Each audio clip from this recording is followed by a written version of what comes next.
যে মাত্র ৩৫,০০০ টাকার জেদে একটা মানুষকে পিটিয়ে হত্যা করা হয়েছে। এখন একটা ট্রেন্ড চালু হয়েছে, ছাত্রদের কথা বললেই মানুষ ভয় পায়। আজকে মানুষকে আইন বহির্ভূতভাবে হত্যা করা হচ্ছে। এদেশের প্রশাসন বলতে পারেন কিছুই করতে পারছে না। আমি পাশাপাশি এইটুকু বলবো, নিরীহ মানুষকে যদি কেউ হত্যা করতে চেষ্টা করে তাহলে আশেপাশের আপনারা কেউ চুপ করে থাকবেন না। এখন একটা ট্রেন্ড চালু হয়েছে, ছাত্রদের কথা বললেই মানুষ ভয় পায়। আজকের মধ্যে যদি রাষ্ট্রপ্রধানের পক্ষ থেকে একটা সুস্থ ফয়সালা এবং সুস্থ বিচারের সন্ধান আমরা না পাই, আগামীকাল সাংবাদিক ভাইদের নিয়ে আদালত প্রাঙ্গণে আপনাদের সাথে আমাদের দেখা হবে ইনশাআল্লাহ। যে মাত্র ৩৫,০০০ টাকার জেদে একটা মানুষকে পিটিয়ে হত্যা করা হয়েছে। আমি শুধু প্রেস ক্লাবে আসছি কেন জানেন?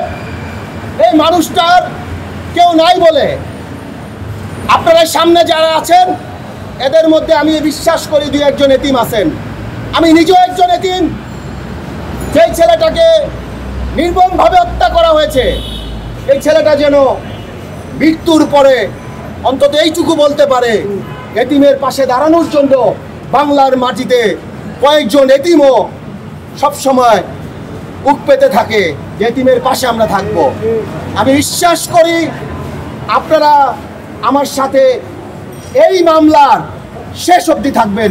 আইন পরিস্থিতি এবং আইনের প্রতি মানুষের যে অগাধ বিশ্বাসটা এখন পর্যন্ত মানুষের মধ্যে আসেনি। তবে আমি বিশ্বাস করি আমাদের এই মাঠে আর্মি বাহিনী নেমেছে।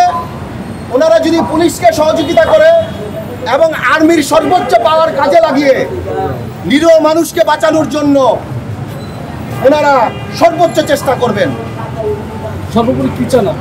আমি সর্বোপরি ঢাকা বিশ্ববিদ্যালয়ের ফজলুল হকের যেই ঘাতকরা এবং জাহাঙ্গীরনগর বিশ্ববিদ্যালয়ের আরেকজন ছাত্রকে যেভাবে পিটিয়ে হত্যা করা হয়েছে, এর সর্বোচ্চ শাস্তি শুধু আমি একজন না, বাংলাদেশের ১৭ কোটি মানুষ যেন সন্তুষ্ট হয় এরকম একটা বিচার কিন্তু আমরা দেখতে চাই।